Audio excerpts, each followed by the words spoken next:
Good morning, καλημέρα σας. Είναι η ώρα με μια μικρή... Good morning. We have a short delay, so it's time for us to start with our second plenary session. The topic is very interesting, but there is also a very interesting panel from the US and Greece, people who are very experienced, and they will help us to visit the issue from many points of view and start a discussion in the room. So the topic of the session is the conflict between philanthropic and public interests.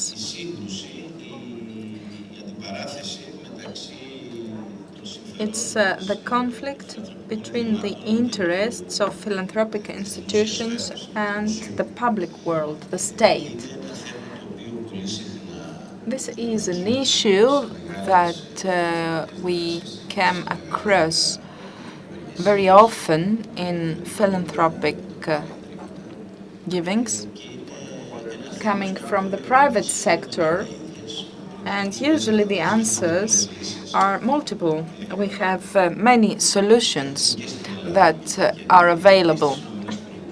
We have experience both in Greece and the US. Of course, in the US, the approach of philanthropic institutions is different. There are different sizes and scales. In Greece, we have a smaller scale, but we have a huge tradition beginning at the roots of the Greek state. Now, what is the question that is being raised here, and which our experts will have to answer?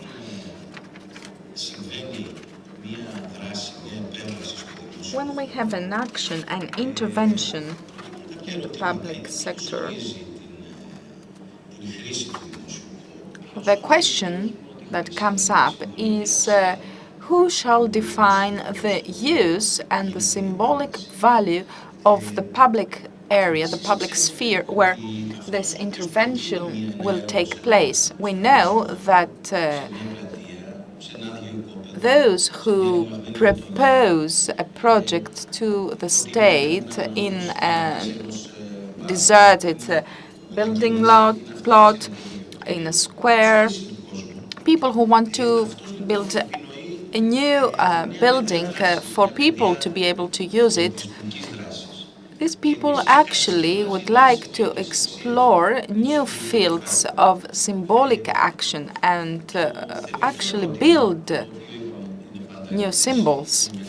And this is an open discussion and has also to do with who will benefit from the symbolic value: the donor, the community, the local neighborhood, the urban community that will use and develop this project in the future. There are many answers, and there is not always conflict.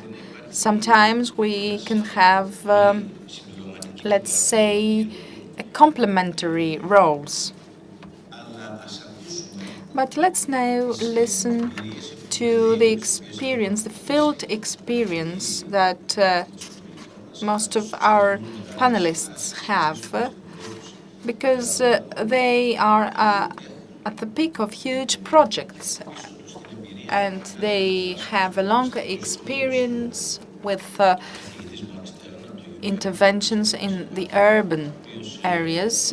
For instance, Professor Mark Stern from the University of Pennsylvania, who is not only a scholar and a professor, but he has a huge experience with interventions in poor areas of Pennsylvania and Philadelphia. He is one of the distinguished speakers that we have with us today.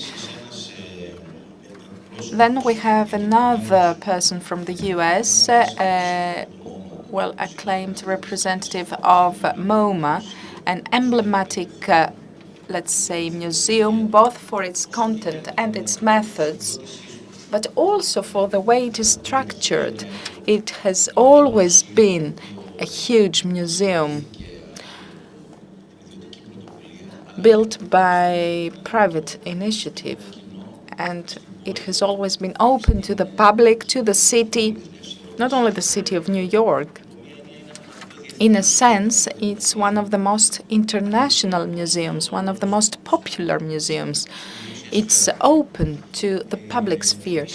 And it is also a museum which has aroused our interest in different stages of its construction.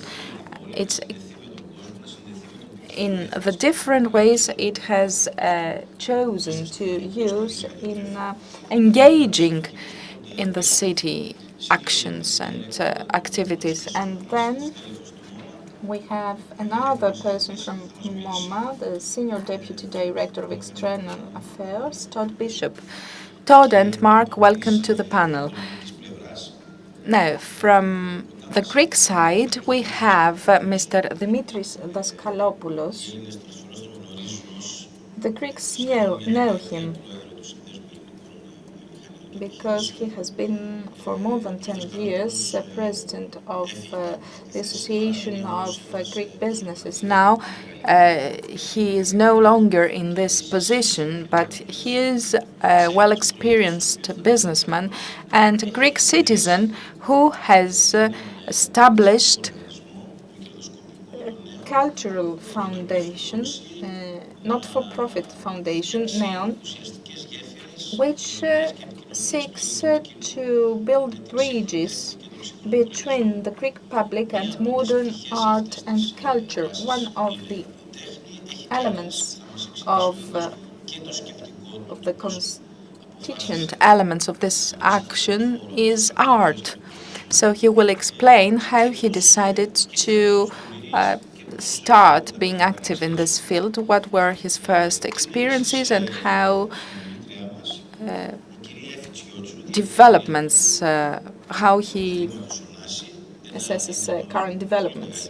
And then we have Tsiotsiou from the Onassis Foundation, another foundation that has had multiple interventions in Greece.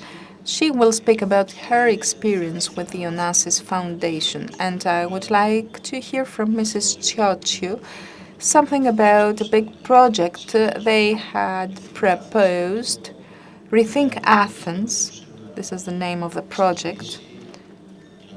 This would change the urban center of Athens, the historical center of Athens, and there have been many arguments from different sides for and against this project. And then we finally have Mr. Thomas Varvitsiotis, co-founder of the Paradeigmatos Xarin Foundation. Paradeigmatos Xarin in Greek means, for example. This is a new foundation which seeks to enter the field of philanthropy with new ideas, fresh ideas, and he will speak about his own, let's say, experience with art. And then we will. And now let's start with Mr. Daskalopoulos. I've already presented him, so let's ask him to give us his experience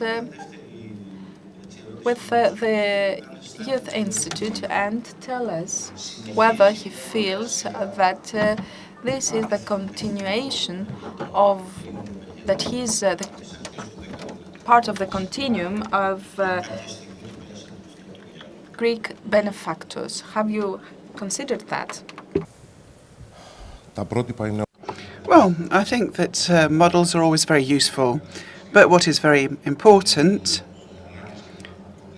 are the needs and the reality of our times. perhaps for the same reasons, the benefactors that we are very proud of, justly so, irrespective if certain question marks have been attached with respect to their incentives, but I will talk about that also. They also responded to certain needs of their times. Of course, now in Greece, after a very severe crisis, which still will continue for quite a while now, we are in a process of creative change, irrespective of the financials. Society is in transformation, not only something that's imposed through the economy and because of the economy, but it has to do with our conscience. It has to do with our culture. And I think this is something that we must all push forward. And there are also great needs that have to do with the economic change. So there is the demand, the imperative, the need and the aspiration for us to contribute. We have this great change, which the state on which we all depended and will no longer be by our side in the same manner. So that means that the contribution of the private sector is more necessary than ever before, and it is now more acceptable. So I'm very pleased that we have many such initiatives that are taking place. They have a vision. They're done in an organized manner, and I think they will really make the difference. Now, our activity in Neon starts from the belief that this crisis that we have experienced was not a purely economic one. It was mainly a cultural one. So, in order to avoid any such crisis in the future, we must change the structures of our society, our institutions and behavior, and in this effort, modern art, its ideas, the freedom that has to do with creativity can contribute greatly in order to fashion a future behavior, create a different form of collectivity, which will help avert such crises. Of course, in a country that has such a strong tradition in culture, it's very important for us to actually deploy our modern culture in conjunction with our ancient civilization and culture, to deploy it as an instrument for growth and creativity. So this is a reality. We know it. It's a fact that a lot of people who come as tourists to Greece do it because of our civilization. And there are a lot of opportunities. And we see that such action around culture and art can give rise to jobs. That means that we can find jobs for those who are without. I think this is one of the major challenges in our society. Also, it's very important, together with the ideas of modern art and collectivity, for us to believe in our own creativity here today. It is very necessary for us to progress. We must believe in our own ability to create. In the sector of culture, we know that the weight of the Parthenon and Phidias actually are, in fact, a heritage that might cause awe. So we see that the bar has been set very high indeed, and we see the creativity of modern Greeks is huge. So that means that we also must believe, or at least hope, that we can also create something which in 2,500 years' time will be actually seen with awe. And that means we've tried to exhibit to the public at large the ideas of modern art and how this can, in fact, touch our minds and heart. And we do this with public and private sectors, and we don't have our own venue. We go where the citizens are. That means that our actions has an educational aspect attached. So we have, in fact, an educational program for the third year of high school, and we are actually working together with public sectors. We're going to work together with the Museum of Modern Art, the Public Museum of Modern Art, and we really will work together because this is about to open, and it's going to be a lighthouse, a beacon for modern art. And we want to bring art to public spaces. We believe that public spaces in Greece must be reconquered. It's something that we had, in fact, left to be vandalized, to the protest marches, and in a world where people want to live outside, that where we must have greater collectivity, we must have a better relationship with our city. In such a world, public spaces must be reoccupied. And that is where our action lays. I will end here in order to have time for questions. Mrs. Tsiotsiou can take on from where Dimitris Daskalopoulos stopped, i.e. from his wish to help people go to public spaces. And he says reconquer, reoccupy public space. I'm going to ask him, and he's going to answer later, but I'd like to ask you, who is actually reoccupying the public space? Who had it and who is now reoccupying it? When you say rethink Athens, who's actually rethinking Athens? Is it the architect? Is it the project person who inspired the idea of the project, or is it the Athenians themselves who reoccupy public space? So maybe there's some patronage, meaning we see that the benefactor or the person who's coming up with a project may actually be doing so together with society. So let me start from there. Do you want me to answer the question, or do you want me to give my presentation first? So what you've asked me is an excellent question, and I think this is something of matter to us all. And we're talking about a collective procedure where we have the engagement of all stakeholders, the state, the citizens, and anybody else who's interested in achieving this. But we're talking about large-scale projects. The state must be supervising these projects. And I'd like to talk about the Onassis Foundation. Sometimes there's a misunderstanding that we redesigned the public space in downtown Athens. That is not true. We accepted an invitation, an official invitation made by the Ministry for Environment and Climate Change, which is the competent authority. So we were asked to carry out these studies, and then these studies would be given to the state. So the Onassis Foundation has not participated in the process. So the state asked the foundation to create a study on how the center of Athens will be changed. No. The state decided there should be a metropolitan intervention, and there were first two research projects on NTUA. This was on land use matters, on traffic matters. This was given to the ministry. Then they came up with a plan, and that's where the Onassis Foundation came along, and we actually wanted to facilitate all the processes, but everything was decided by the state. We did not do something on our own.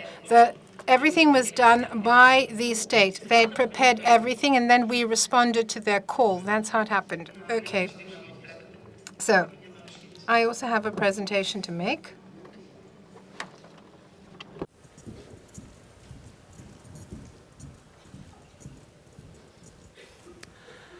Hello, I would like to speak in English, if I may.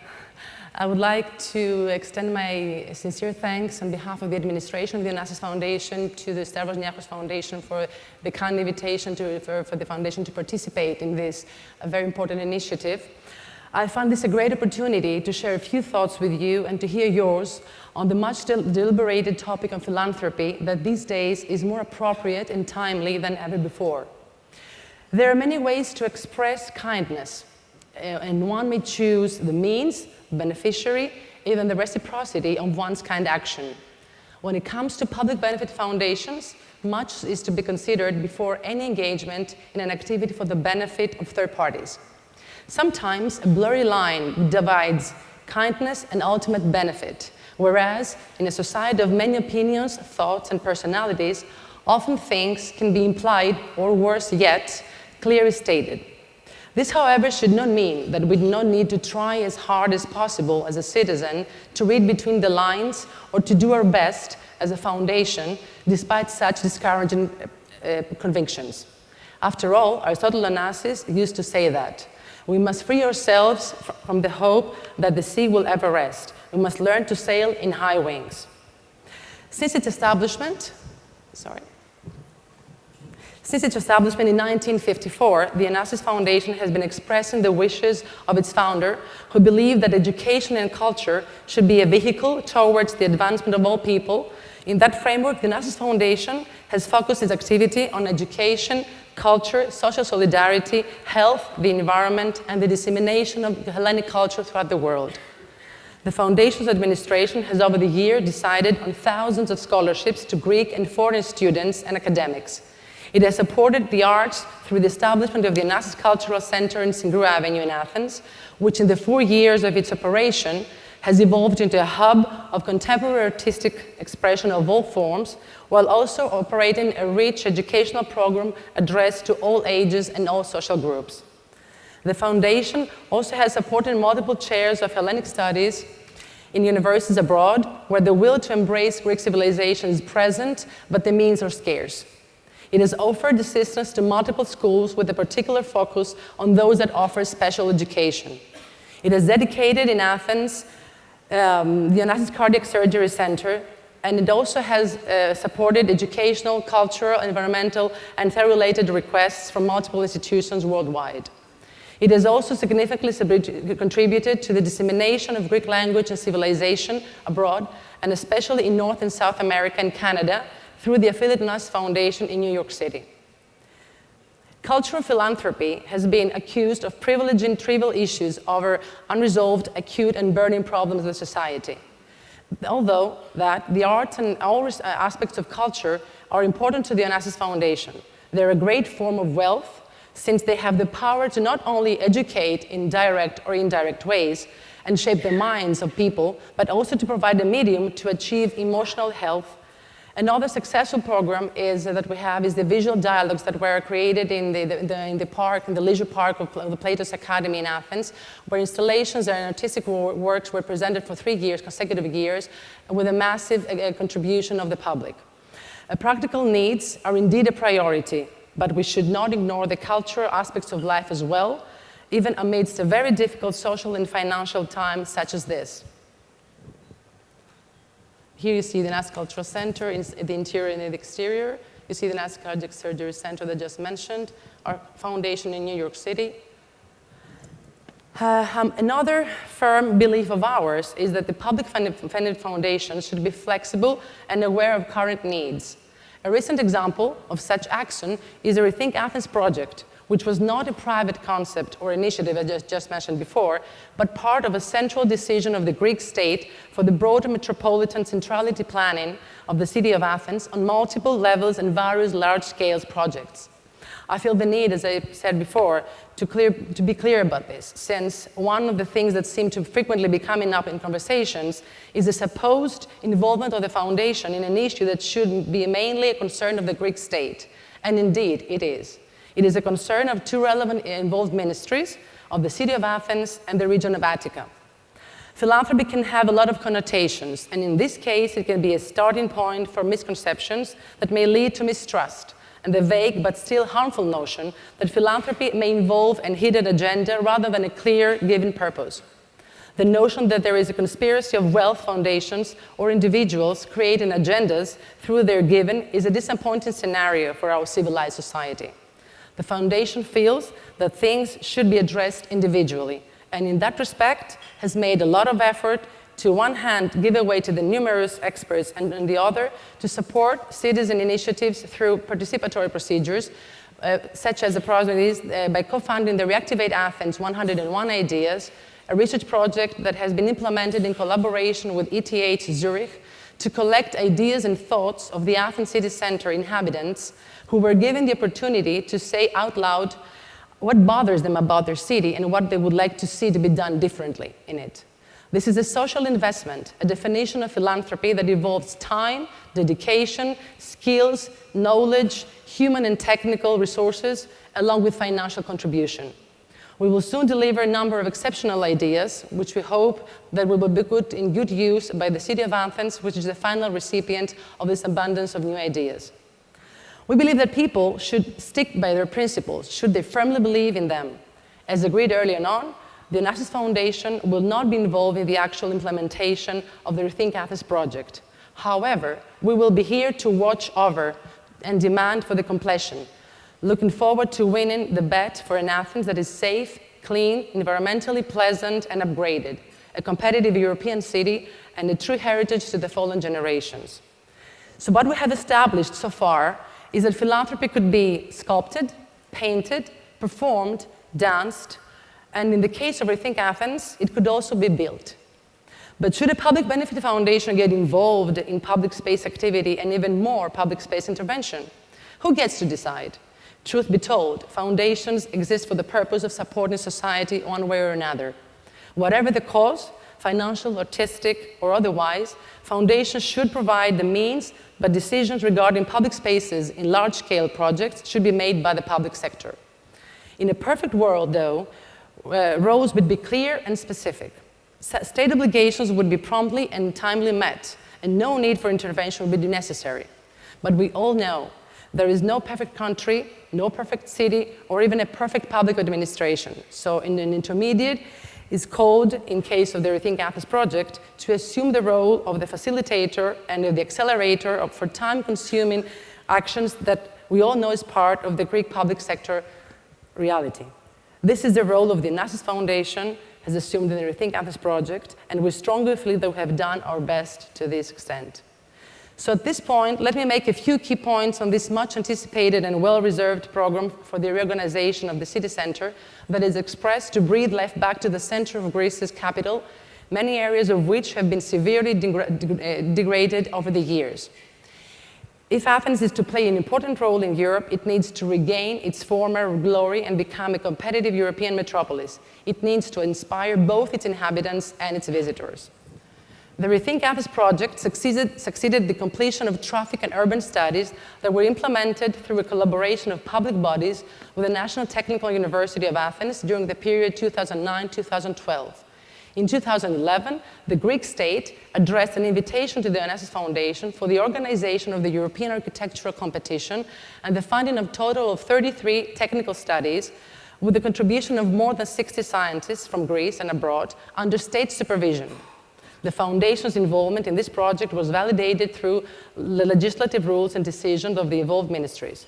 The Ministry of Environment, Culture, Energy, and Climate Change, and the Ministry, Energy and Climate Change, and the Ministry of Infrastructure, Transport and Networks, together with simultaneous agreements with the City of Athens and the region of Attica. It should be noted that during the entire process, the Foundation has had the opportunity to collaborate with quite a few exceptional civil servants in higher or lower positions and has collected many instances of exemplary action and coordination during 3 years collaboration with the above public sectors that are involved in the project. All of the studies necessary for the implementation of the Rethink Athens project were completed by the end of 2013. Yes, I will be done. Whereas contribution is expected to begin in December 2014 through European and national funds. Here you see the new picture, a photorealistic picture of Panepistimiou Street. Here are the aims of the Rethink Athens project, which are very, very based, the functional and aesthetic upgrade, the enhancement of commercial, administrative, and financial operations, the return of private residence, the emergence of the historic and cultural profile, the enhancement of the sustainable mobility, and the improvement of the quality of citizens. Here you see another picture of Panepistimiou. I will just focus on the issue that this overall design does not incorporate the concept of pedestrianization, but rather the mixed use of streets as you see on the pictures, and especially Panepistimiou Street by tram, special taxi bus lanes, buses and other catering and emergency vehicles for roadside services, As I said, there has been a lot of advanced traffic studies that have been already been made by the state and the Atikometro and the relevant public sector's bodies. Of course, there is an environmental upgrade. We will regain the public squares. Here you see the Pedestrian Street, where you have the mixed use of tram and public means of transportation. Here you see Ammonia Square, which regains its neoclassical shape. We have plants. We have 800 more trees in the area. And one of the very innovative things about is the water management. I will just focus on this and I will finish with this. Controlling rainwater is one of the project's biggest innovations, as I said. During rainfall, water will be immediately collected from the streets and building roofs in underground reservoirs in Panepistimi Street and elsewhere, thereby ensuring irrigation autonomy for 3 months and the cleanliness of the public space without the use of the valuable drinking water. 25 million liters of water will be saved and used for that purpose, as I said. This is Korai Street. The trees and the plants that will be planted. You see the yearly cycle of colors and perfumes of the city here. This is the water strategy that I just mentioned. Now, the natural stones in different shapes that will be used for the pavement of the streets. Here's the urban furniture, which is also very important for the inhabitants and the visitors. Very natural materials will be used for the kiosks, the pergolas, the tram stations, and everything. The lighting, which is also very important. So I will just finish by saying a few words. Sorry. So, as I said, the Onassis Foundation firmly believes in caring for the future. A trying time should not lead to inertia. What we prepare for now will be as an asset a few years ahead. The extensive demand expressed by the civil society for the immediate and permanent resolution of current social, political, educational, and cultural issues should involve action by small and not large group initiatives, public benefit foundations, NGOs, and the state itself in various levels of authority. Only when this is the case, we will be able to achieve a solid, successful change. Even one action can make a difference. Have you heard of the story of the child with the starfish? Once upon a time, there was a man walking along the beach and saw a boy picking up starfish and throwing them into the sea. Then the man asked, why is he throwing the starfish into the sea? And the boy replied, the tide is going out. If I don't throw them in, they'll dry up and die. The man smiled patronizingly and said, but there are miles of beach and thousands of starfish on every mile. You can't possibly make a difference. The boy smiled, bent down, picked up another starfish and threw it into the sea. Well, he said, I made a difference for that one. There you have it. Thank you very much for your attention.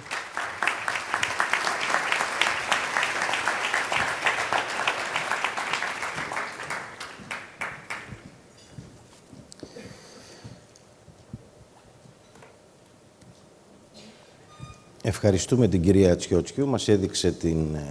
Thank you very much, Mrs. Tsiotsiou, for demonstrating the project financed by the Onassis Foundation.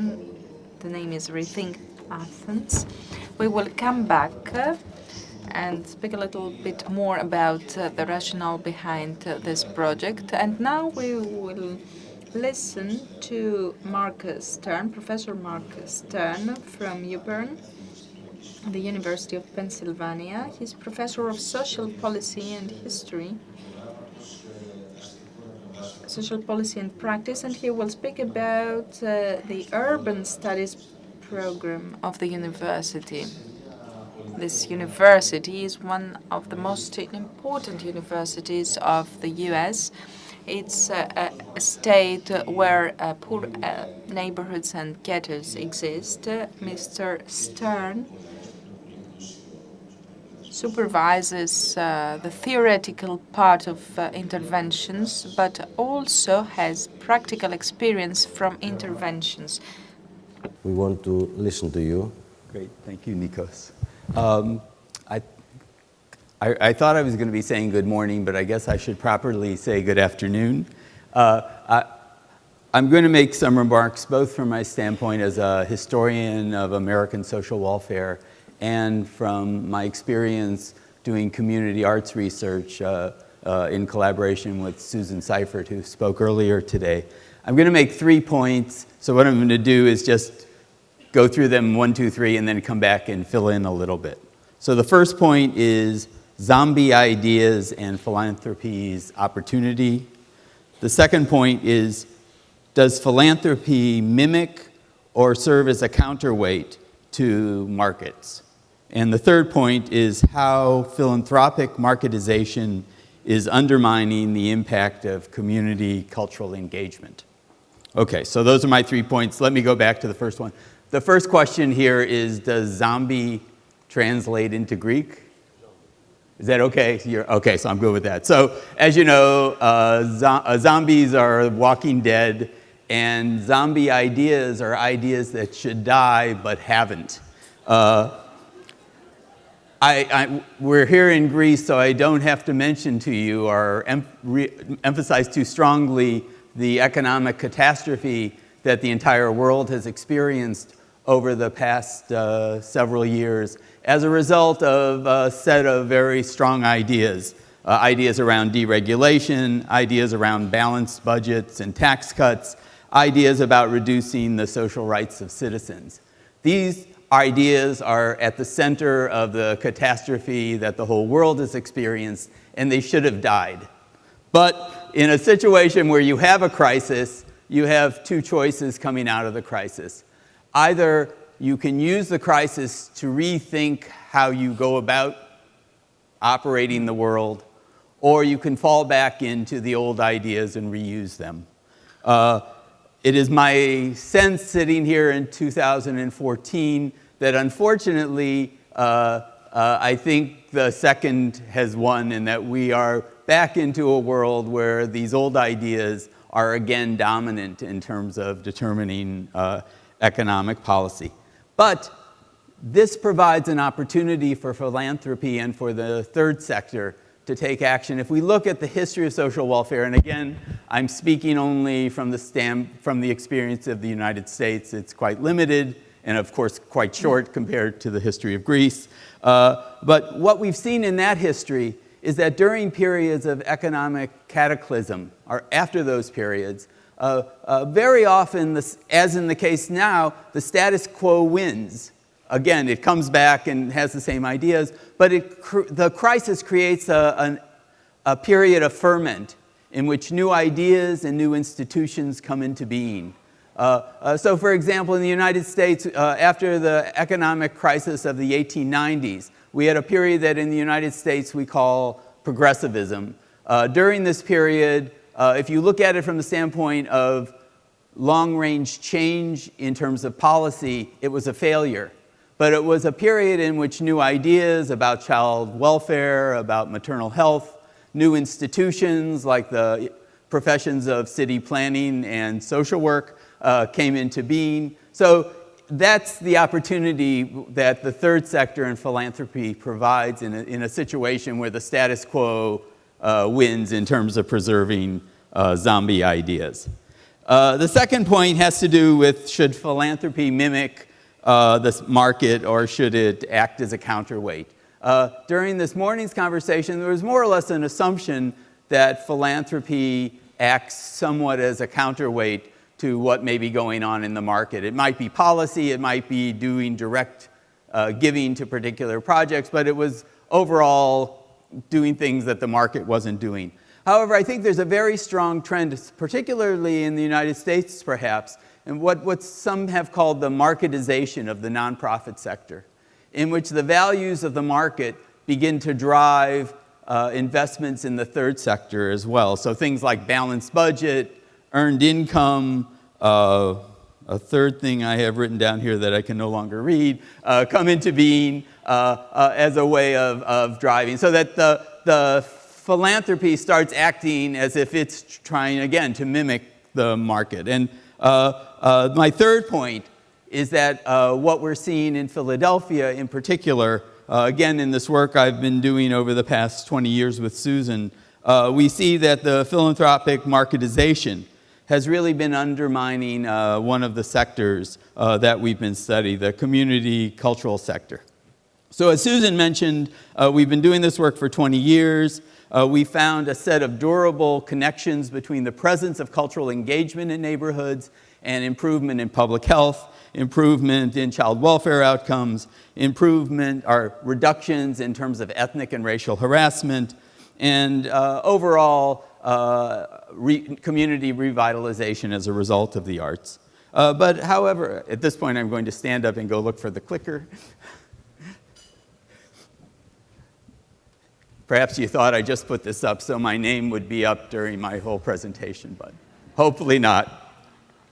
So as I said, we found these connections, but then more recently we found some worrisome things. I forget that no one can read a scatter plot. Take my word, one of the things we found is that it used to be that while there was some connection between the wealth of a neighborhood and how many arts opportunities there were, that relationship over the past 20 years has gotten much, much stronger. So today, if you live in Philadelphia and if you're in a poor neighborhood, you have many, many fewer cultural resources in your immediate area than you did 15 years ago.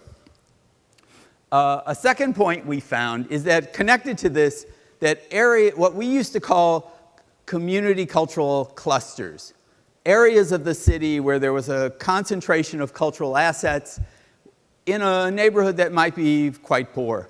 Of course, how many of you have been to Philadelphia? Okay, so anyway, if you're from Greece and you come as a tourist, the neighborhoods that Susan and I work in, you never visit.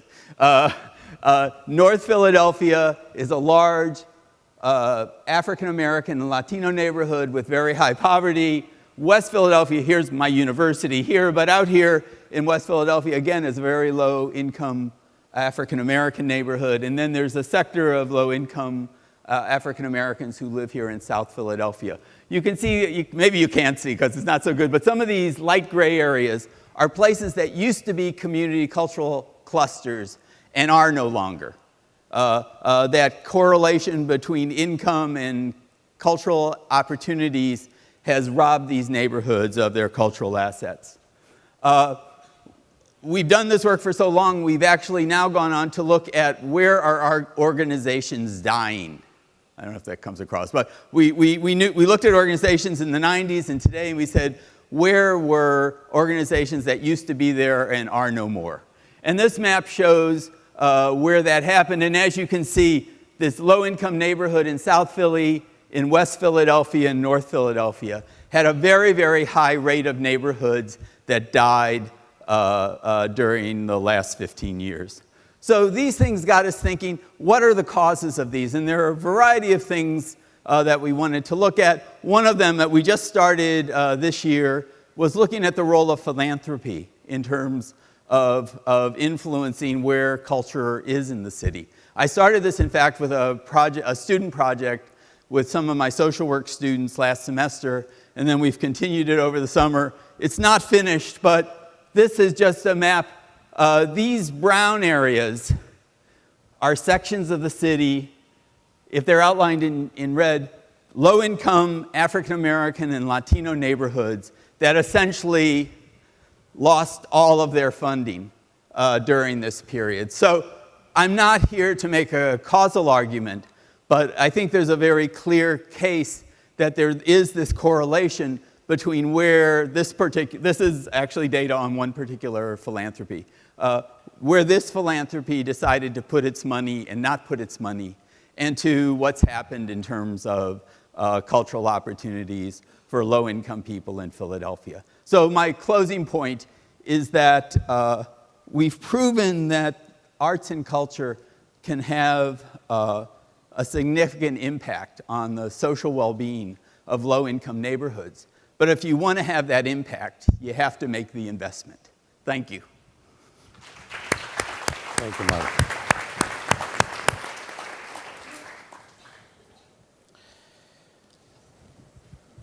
Thank you, Mark, for your remarks. And Thomas. Mr.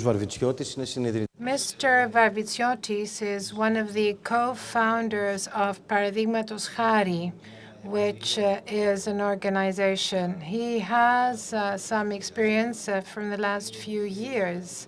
And I think it would be very interesting to see how one can start at a very difficult point in time for Greece. What the first feedback they have to give us is, and how does the initial thinking change? Everyone, I would like, on behalf of Paradeigmatos to thank a lot the Niarchos Foundation for inviting us here today. And we are especially honored to be in such a distinguished panel with such big institutions like MoMA, Neon, Onassis Foundation.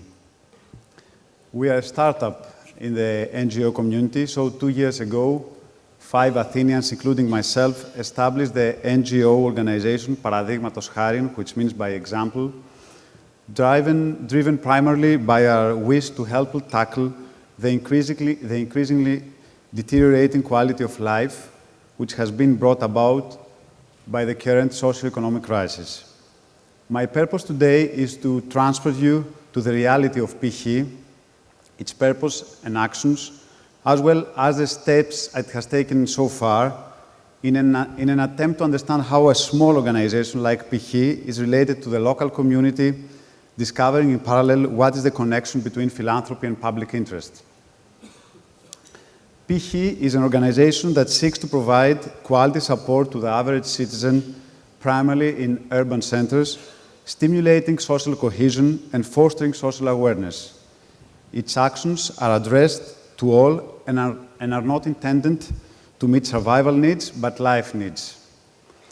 More specifically, the scope of the actions undertaken by PH consists in the implementation of small-scale, low-cost regeneration projects with a strong aesthetic and functional impact in the neighborhoods of Athens and other cities around Greece.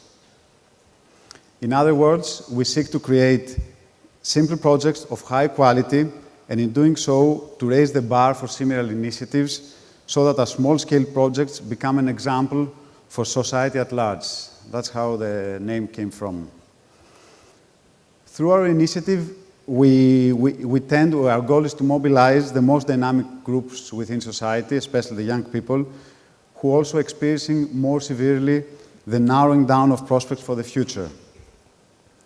Thus, with the support of Niarchos Foundation and in collaboration with the municipality of Athens, we have already embarked in the implementation of the first PH project called PH Athens, involving the study, redesign, and regeneration of playgrounds in the Athens city center, drawing on high standards of architectural design to make these playgrounds functional and attractive to children and young parents.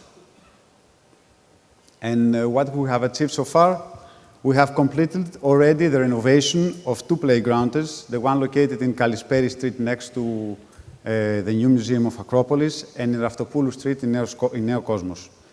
Now we're going to the second phase. We're going to study and redesign another 12 playgrounds in all the municipal districts of Athens, utilizing funds under the municipality's European programs and the Niarchos Foundation. We are planning by September to invite and express interest from young architects, Greek architects and landscapers to bring ideas, and then the 12 best of them to be executed on the playgrounds. The strategic partners of PH are private sponsors who provide financial assistance and moral support. It is also very important to mention that in addition to funds, we also seek to mobilize volunteers with the appropriate know-how in order to ensure that the result of our initiatives is flawless and complete. Very early on, even before starting the PH, we knew that our initiative addresses the general public. Therefore, it was very, very critical for us to ensure that our actions would be very compatible with their everyday life, in the local neighborhood, and most of all with their daily needs. So before starting the playground process, we tried to examine successful examples outside Greece, in Northern Europe, and we took some ideas in order to see how does this work and how does it fit on the Greek and the Athenian environment. These were exactly the elements that we were also looking for in the playgrounds of Athens as residents in the city. And we try also to the ideas to be familiar with what is taking place on the ground. Although the municipality of Athens embraced from the beginning the idea presented by us, we were faced with great difficulties because of the public sector and red tape bureaucratic mentality. However, 1 year after, dozens of personal appeals and a lot of personal effort by our team, we managed to overcome these difficulties and proceed to implementation. We began with the playground in Kalisperi, and then we continue with the one in Neos Kosmos. These now renovated playgrounds have been delivered to the public and are being used for almost a year. And in all our projects, and this is basically for us, we try to building momentum from the bottom up. In this context, and with regard to the two projects, before starting the project, we went to the neighborhood, we gave questionnaires, we discussed with the people, we saw the needs, we saw what the parents want in order to make sure that what we did fit the needs of the society and fit the needs of the neighborhood. It is not our intention to abandon the playgrounds once delivered to the municipality. Instead, working together with end users, residents, and organizations, our intention is to maintain and preserve them, to improve them, and if possible so, to develop educational programs offering creative activities for children. Coming today, and I'm closing, coming to the question of today's discussion, I'm convinced that the deep crisis which Greece is facing also had a significant positive effect. The mobilization of donators and charities, together with the civil society, have led to higher standards for management capacity and transparency. The limitless social and material needs which arose force organizations to become more mature and donators to seek ways to ensure a more efficient and ethical management. As a result, there is now in place a critical mass of organization, a big ecosystem with know-how and capacity to lead us in taking the next step. Can't agree more with what Andreas Drakopoulos is saying from the beginning, that we do not wish to replace the role of the state and the government. Rather, the intention has to be to complement private and public efforts. Okay, sorry. I had some slides, but I didn't know that. No? Okay. So I'm just showing some pictures from the playgrounds. So rather, the intention has to be to complement private and public efforts, seeking to jointly develop programs in crucial areas such as welfare state and culture, which can help our people improve society and enhance public interest. I'm not at all certain that the Ministry of Health possesses more advanced expertise and has available better information than, say, the Stavros Niarchos Foundation regarding initiatives to combat poverty and handles the problem affecting the health sector in Greece. Or, for that matter, that the Ministry of Culture is more knowledgeable than NEO organization or the Onassis Foundation in matters of contemporary cultural expressions. I'm convinced that the future lies to public-private partnership as a response to conflict between public and philanthropy. In order that to be successful, we have to have big-scale projects and substance. I think we have to think differently on how we engage in discussions with the government. We need the private sector, the philanthropists and the NGOs to be part of the design and strategy of the projects, not just the implementation. We need government and local authorities, municipalities, to start trust more and take advantage of the innovation, the energy, and the problem-solving mentality of the NGOs. All the stakeholders in the public-private partnership have to function with transparency and, free from all paternalism, have to offer effective solutions to people. It is, however, I think important that both philanthropy and the public interest adopt a common approach based building momentum from the bottom up, from individual citizens and their needs to meeting needs at the level of the municipality, region, or the country. I would like to finish with a quote from a book you gave us yesterday from a woman which I didn't know, Tupper Thomas, who spent her career championing the public-private partnership that enabled the restoration of Prospect Park in Brooklyn, New York. There's a big difference between doing well in the world and doing good in the world. Thank you very much.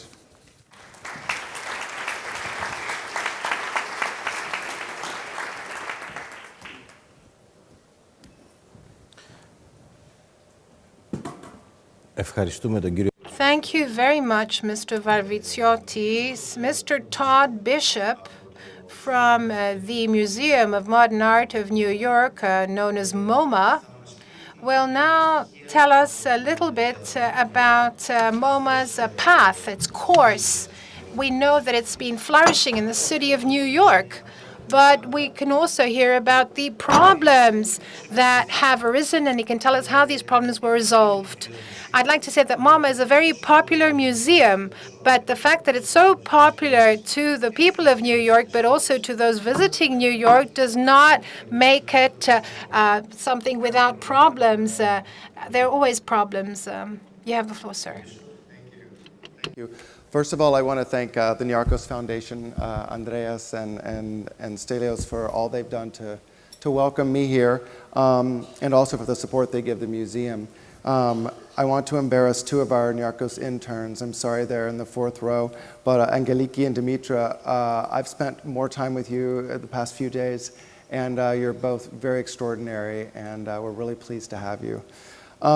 Before I get into what you might consider problems, I thought I'd just give a little bit of background on the museum. MoMA was founded in 1929, and it was founded by three philanthropic women.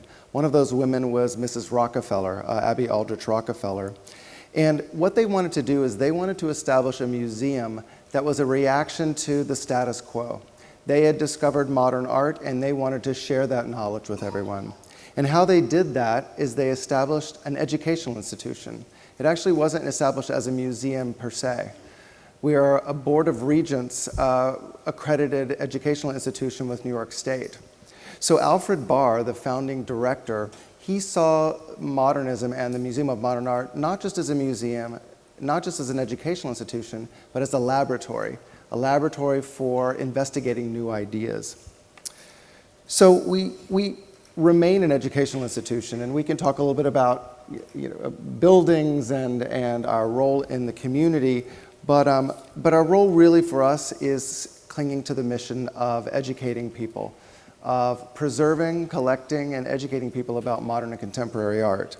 Nancy Cass earlier today said, one of the issues is, one of the maybe the ethical issues around philanthropy is really sticking to what you do, and I couldn't agree more, and I'll get into that a little bit more, but mission, mission, mission. Our mission is very clear, and we want to stick within that mission, and that has a lot to do with what sort of philanthropic gifts we receive. Just a little background too, we had over 3 million visitors. As you said, it's a very popular museum. We have 140,000 members. Those are people who believe in the institution, from a student to a high-level donor. 60% of our visitors are international. So actually, for example, some of our colleague institutions in New York, it's the reverse, but 60% of our visitors come from other countries. And 10% of our membership is international, which is also remarkable, that people want to give in some way and then continue to give. Again, this could be $60 a year over and over and over, even though they don't even visit the museum. MoMA is also organized, as many know, it's not organized necessarily by geography or by chronology, it's organized by medium. So early on, Barr and the early curators started collecting by department, by medium. So there is a department of painting and sculpture, department of drawings and prints, film, one of the first museums to collect film, media and performance, photography. This is an important aspect of what we do because we're not monolithic. We do things in smaller ways, in small committees. We collect in committees. We decide in committees. When I was asked to participate, when Stelios showed me the topic, I thought philanthropy and conflict. And as a fundraiser, I thought, oh God, I don't know, is there conflict in philanthropy? I don't know about that. But then actually, I started to really dive into that, and I think it's really interesting, and I really learned a lot from the participants early on today. One interesting thing about MoMA is that we are a private not-for-profit. We accept no government money whatsoever for our operating. And we're really, our income, our revenue is based on admissions and philanthropy. So we really are a philanthropic-driven institution. What that does, and I admire the public-private partnerships, and I admire the difficulty that that can bring. But what that does for us is it allows us to be independent curatorially and independent programmatically. We would never accept any sort of support that would deviate us from our mission. I'll give you an example, and often examples are given that corporations drive philanthropy in their direction. And I'm sorry to use the word drive because I'm using Volkswagen as an example. So Volkswagen, we are in a philanthropic partnership with Volkswagen, and they support many things that we do. One thing that we had wanted to do was we had started prototyping online courses. And we wanted to reach more people, even more people than the 3 million. We wanted to reach people in an in-depth way. And what better way to do that than online courses? We knew what we wanted to do. We had a prototype. We did not have the funding to fully realize it. Volkswagen came in and helped us realize that mission-based educational interest of ours. And we've been able to reach, I think we're over 100 countries of people taking live online courses and module courses. So those are really the basic things I wanted to say as far as the background of MoMA. MoMA is I think people think of MoMA as always in one place and one time, but when you think about it, we were founded in 29, it's 2014 now. There's been an entire trajectory of buildings and expansions and expanding of the collection, which is the most important, and I'm happy to answer more questions about that. Thank you.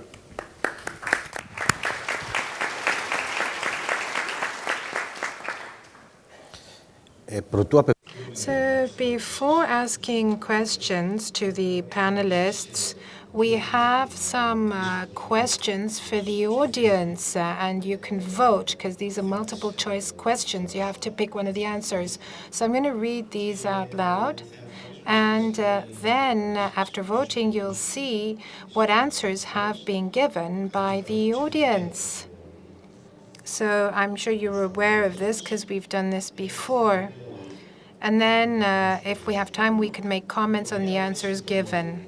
So a question that we'd like to ask you is the following. What should a foundation focus upon?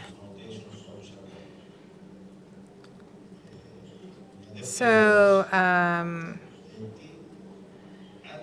everything's written down. Great. It's on the screen. And here you can see the possible answers. And you have to pick one of these answers. So the second question, and let's wait for them to appear on the screen then.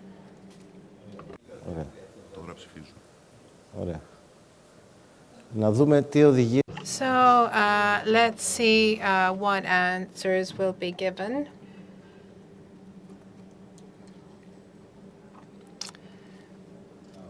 Good. So here are the answers. So we see that answer number 2 is the one most people voted for, i.e. that change and improve the conditions and the environment within which it operates. 53.8% of the votes. Okay, correct. I think this is the most optimistic and politically tainted, if you like, answer. So maybe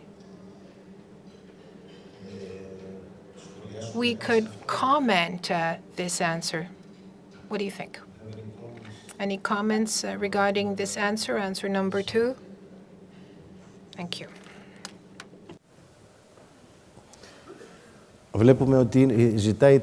So So we see that the audience wants a foundation to be energetic and it can change and improve the conditions and the environment within which it operates. So we see that there's a purpose behind what a foundation does and that it tries to promote the general good and public interest. So is this something that you would have expected as an answer? What have you got to say about this, Mr. Daskalopoulos? The group's answer to the question that we had here about the presumed conflict between philanthropy and the public interest. I mean, what this says is that by definition, making grants and doing good changes and improves the conditions for everybody. So that is public interest. In that sense, I say, you know, sorry to shoot down the subject, but I think that comes from a presumption of questioning the motives, usually, behind philanthropy and public giving. But as public interest goes, the motives do not matter. It is an act of vanity, a complex of inferiority sometimes, a need for reassertion. Before we were talking about increasing, it is the pursuit of power or influence. But what counts is the effect on society and the change it can create. And I think that, by definition, cannot be against public interest. Nice.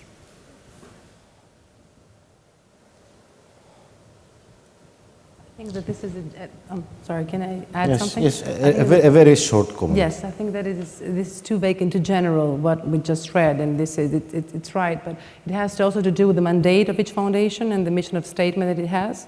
But of course, and if there are procedures and there is the ethical issue which should always be present, then this should be the mission of state of a foundation in that case. Nice. Mark? Well, I don't think it's an issue of really questioning people's motives. I think it's the role of ideas and ideology, perhaps, in not giving them a clear image of what the possibilities are. I think there was a Greek philosopher, Plato, who had this metaphor of the reality being reflected from the back in the cave. And I think sometimes that deformed reality perhaps drives decisions and makes it more difficult, not because of bad motives, but because it's harder to see exactly what is in front of you. Yes. Thomas? Oh, I was wondering if the same question was put on another country, let's say on a country which there is dictatorship, are we going to have the same answer, or I mean, the environment changed the answers? Because I don't know, this is the next. This is the next question. Yeah.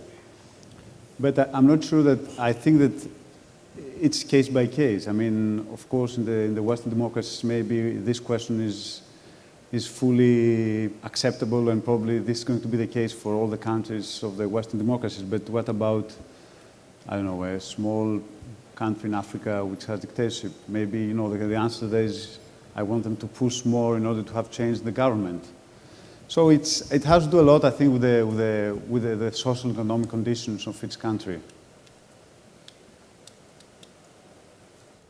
Okay, let's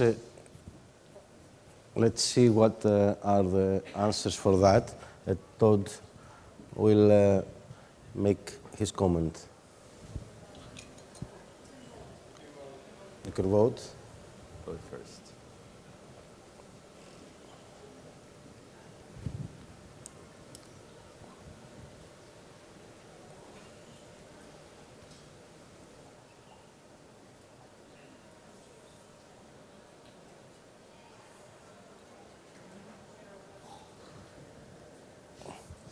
Very, very interesting. There are about 4 out of 10 that believe that state is not responsible for the welfare of its citizens. Maybe this is a case of whether the cup is half full or half empty. For that result in the United States would be considered quite extraordinary that the percentage would be so high. But perhaps here in Greece, things are different. I agree with Mark. I completely agree. I think if this was in a room somewhere else, you might see a different result. I think it also, and we've discussed this yesterday and earlier today, what does welfare mean? What does that mean? I think, but I think even in the United States, the historical tradition, the tradition of the declaration is that the state is responsible for the happiness for every citizen. Now we see, even not for the welfare, not for the happiness even. It's after 200 years, 2.5 centuries, everything has changed. Even the founding fathers of your constitution and our constitution are not valid anymore. Well, I think you would see it skewed the entirely opposite way, and it's gone the other direction over time. But I think it's easy to say that in the United States it might be skewed. I think state by state, not to get into local politics, would also be very, very different. If you did this in Texas and if you did it in New York, I think you would have a very different result. But I do think it's interesting to understand, what does welfare mean? Is welfare complete happiness? Is welfare physical security? What does welfare mean and how broad is it? I think that might change the percentage as well. Okay. Let's have some questions from the floor. You agree? Because we have a very good audience and they are listening very patiently. And now maybe they want to ask something to all our panelists. We have some. 2, okay. 3. Γιάννης Τροχόπουλος, Κέντρο Πολιτισμού Ίδρυμα Σταύρος Niarchos. Cultural Center, Stavros Niarchos Foundation. I would like to ask, do you have any experience on how much time is needed in order to have contact with people, gain contact with people when there is a private initiative, a project that to some extent has to do with the local community, either in a specific area? So you mean field research, preparation? Yes, that's what I mean. Was there some consultation, and when consultation showed that the project was not acceptable, would you move forward with the project or not?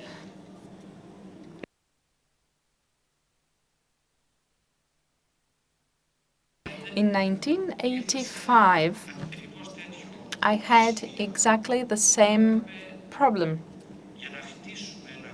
We had to build a certain building, and we had to expropriate the property, the building plot, follow, that is, the procedures of the state, or consult local people.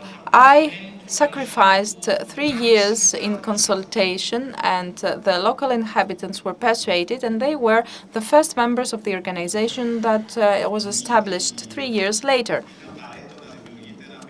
Look, I believe that there has to be a minimum consensus as regards projects of large-scale or smaller-scale interventions, and especially in Greece. It's very difficult either for the state or for private organizations to succeed in their projects if there is not some consultation, because there is always strong criticism, and people are against your project because you actually change the convenient way they have been used in to live. So it's difficult to impose things from above, from the top, when the bottom, when people do not consent. And part of the success of projects is this consultation. And this is what philanthropic organizations and institutions have to do. They have to educate people and show them how things will change. This is in order for us to build trust. Allow me to take the opposite, let's say, view and say that in Greece, after so much discussions, it's time to have actions. Let's evaluate these actions afterwards. I don't believe that the 3 years of consultation were the reason why local community accepted your project. It's because your project was good. And we usually in Greece hesitate. We usually hesitate when we hear about a new project and we want to hear the different views. But in Greece, this continuous consultation has led us to inertia and distraction. The gentleman and Mr. Vasilakis, and then I can see another hand there at the back. Classical studies, my neighbor here suggested I make the comment. If we return to the last question, who has the primary responsibility for the welfare of the citizens? Aristotle gave us the answer. It's the state. And the reason it's the state is because the state is made up of its citizens. It's a kinonia. And I think we all know this. And it actually speaks directly to the issue of whether or not there is a conflict between philanthropic and public interest. In ancient Greece, euergetismos, was practiced as a part of the responsibility of citizens, especially of citizens who had special abilities and special resources, to return to the state and provide for public good, because it's all about the public good. And the public good can be accomplished by the proper relationship between philanthropic and public interest. So the answer to that question, and certainly at the core of this excellent panel, would be a discussion about Aristotle's understanding of the state and the role of the citizen within the state. And I would just make one other comment in that regard. There has to be a balance, and Mark Stern talked about this. Those of us who live and grew up in Philadelphia know much about this. What is that relationship? It gets out of balance, absolutely, as he emphasized, when the philanthropic interest interferes in a way that disrupts the ability of communities and individuals to chart their own course in relation to and within the state that they live. Mark.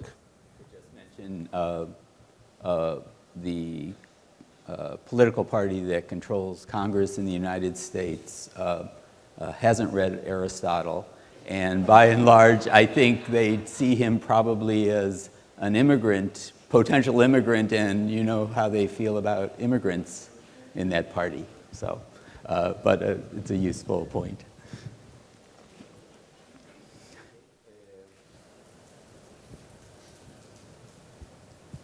Mr. Stelios Vasilakis. Yes, this is a question primarily for Tsiotsiou, and touches upon the issue we debated earlier today of to what extent foundations, non-for-profit institutions should get involved with issues of policy and influencing policy. Both foundations, the Stavros Niarchos Foundation and the Onassis Foundation, seem to have been involved in similar projects. In a way, you were asked by the state to provide support for the planning to rethink the center of Athens, in the same way that we have been asked by the state to provide support for the planning, just the planning of the coastal front, the Falliro coastal front. If now, after we provided the support and the planning has been completed, if the state does not undertake what was supposed to do, to what extent us, the Onassis Foundation, the Niarchos Foundation, has to get involved now with pushing the state, implementing policy changes if there's need to do so, in order for our support to be realized? How much should a foundation get involved after what it was asked to do has been done? Thank you for the question. This is a very nice question.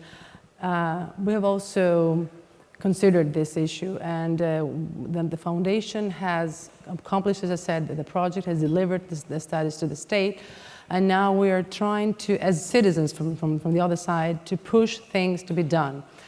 To what extent should a foundation interfere or intervene within this is a matter of also for the social society. I mean that we cannot push or make the state adopt the project because it's up to them. They strategically designed the project. They've taken all the legislative procedures done. And from what we see, the procedures are proceeding. We see that the project will be implemented. So we do worry, but we're very optimistic about it. So we have never taken action in any other course, like for the public space. This is our first truly very big collaboration with the state. And up until now, as I said, we had a very, very good collaboration at all levels. So we do worry as citizens, but I don't think that the foundation would take any action, any legal action or any pragmatical action to make the state do it, because it's their job. They have to do it. They have understood the necessity, and because they designed it, they thought of it, and I'm sure they'll do it. So I don't think that we would do much more than what we've done already. Okay, one more question, because it's 1:05 now. Kyrios, okay. Δίπλα σας. The gentleman over there next to you. I represent the Israel Antiquities Authority, and we're very involved in public-private development of archaeological parks and so on and so forth. There's a big issue relating to maintenance. Once you finish the project, what happens then? Private funding is great. They love to give, to build it, to make it available. And then the question is, what happens? Who maintains it? How do you make people come there? How do you make sure it doesn't deteriorate? You touched a little bit upon it. But this is a major issue, and I don't know how it's handled here in Greece. So when you do a park like this for kids, do you work with the municipality to make sure that it's maintained for the next 10 years? Do they have the budget to maintain it? These are practical issues, but they relate really to the big project that the Onassis is doing, the cultural center that we saw here. And from experience, we know that it's a tricky issue. Right, and this was one of our concerns, and still is. I mean, you do a project, you give to the municipality, they don't have the budget, they don't have the money, so then in a year the whole project is run down. So we try, and we have an agreement with the municipality that we're going to support any small kind of interventions they need in order to be the park on the playground on a good condition. Still, you don't have any guarantee. You have to have build relation with the municipality. That's why coming back on how do you build relation with the society around. And now, let's say in the one playground that we've done in Kalisperi next to Museum of Acropolis, next to the playground there's a school. So the school, because they like it and they love it so much, they've been the ones who protect the playground. And we've been together with the kids, with the teachers, in order to make sure that they grow up the plants, they take care of it. So, I mean, I totally agree, and this is part of the problem. That's why I said, and I believe that the PPP partnerships, they have to be from the beginning. I mean, you have to develop the strategy from scratch. You can't go and say, okay, I want to build that, give me the money, and that's it. I think from the beginning, you have to have a strategy about what you do, how do you do, and how do you maintain. It's not always easy. I know it's difficult.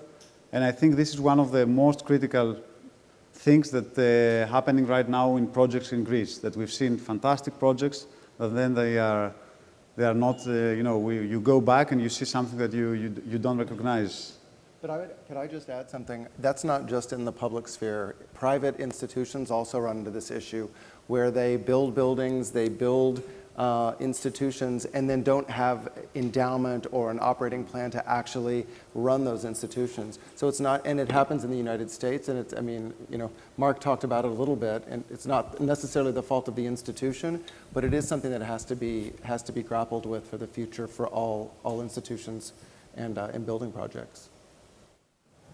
Okay, you have something to add, Mark? Just one last point. I'm sure everyone's hungry. Very often in European conversations I've been in, there's been this conflict that voluntary action works against public action.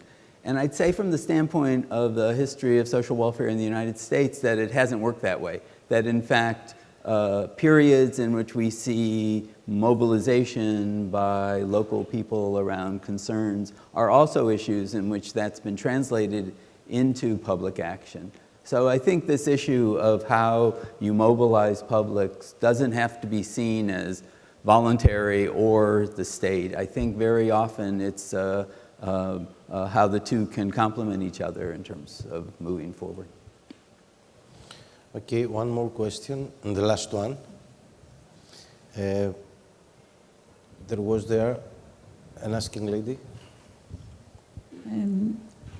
Hello, my name is Konstantina Karidi. I'm currently advisor to the mayor of Athens, but I'm also a researcher and co-founder of a regional organization called Balkans Beyond Borders, which works on youth participation through cultural innovation. So I'm speaking on my own right.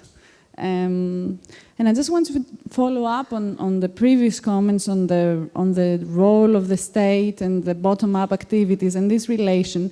And I think that in a way we are in a process that the concept we have about the state is transforming, and maybe we should step back and rethink of how we face it.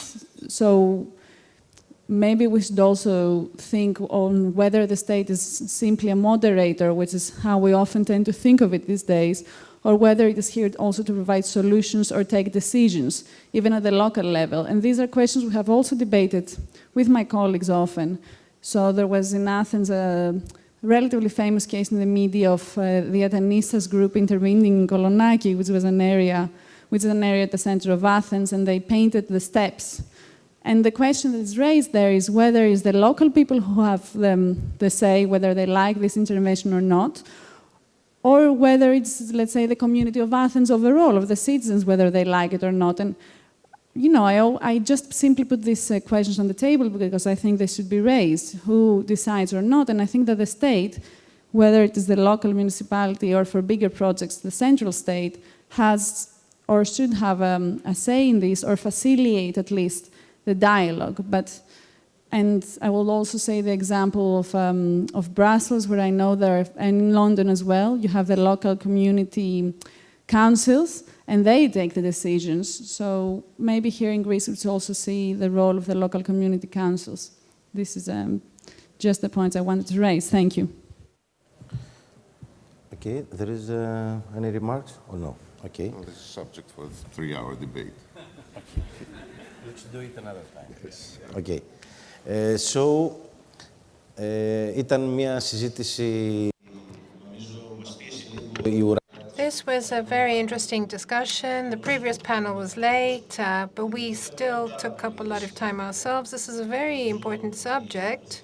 I think that we just touched upon it. We didn't have enough time to do more, so this is just food for thought. In the coming years in Greece, there will be a lot of opportunities to discuss this further.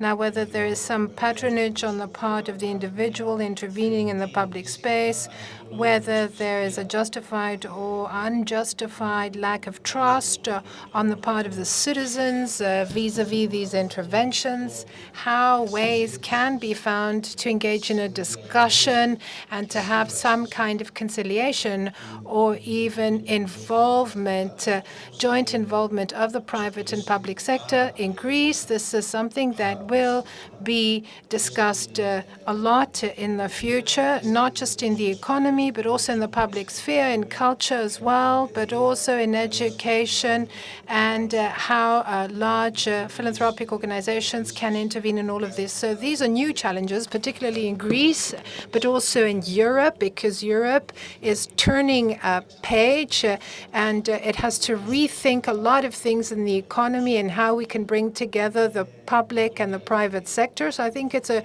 excellent opportunity because we've started talking about philanthropy, but now we're entering into a lot of other fields as well. And we really need to think. We need to think in a holistic way, but we also have to think being calm. So we shouldn't only look at what's happened in the past, but we should look forward as well. Thank you very much. I'd like to thank the Stavros Niarchos Foundation, but I'd like to particularly thank the panelists. I'd like to thank Mark Stern, Ted Bishop, Mr. Thomas Varvitsiotis, Mrs. Tsiotsiou, Mr. Daskalopoulos. So I'd like to thank them for their input, for their contributions, and this is all based on a personal experience, personal thoughts, and a personal intervention in the public sphere. So thank you very much for your participation. I'd like to thank the audience as well. Thank you very much.